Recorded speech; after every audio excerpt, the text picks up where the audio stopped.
ნამდვილად ძალიან მაგარი ერია, ჩვენი მოძნო ებრაელები, ნიჭიერი, განსაკუთრებული, ღვთისმშეული ხალხია და ძალიან კარგია, რომ ჩვენი სიახლოვე გვაქვს, სიყვარული გვაქვს და ფაქტობრივად ერთიანობაში ავიქვავთ ერთმანეთს.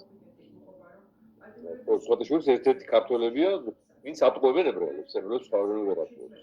აი საწყალ ბადრის რა გაუკეთეს სამ. მირეშმა გაიმა, ხაინდრავებმა და იმევა რა აწველეს და რა გადააგდეს და ბოლოსგინება დაუწყო. ეს ძალიან ცუდია, როდესაც მეგობარზე პარტნიორს არ დაუფასებ თანადგომაზე. უმადურად გადაუხდი ვაწეს. ძალიან მაგარი ფაქტია და ეს არის ობიექტური რეალობა. ზოგ შეიძლება შეშურდეს, მაგრამ ფაქტი შევა ფაქტი.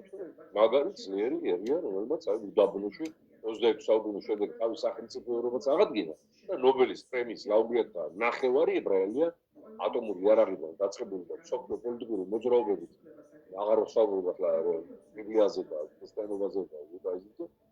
ყველაფერს საფუძველი დაუდგეს, მაგრამ წარმოადგენდა. ეს არის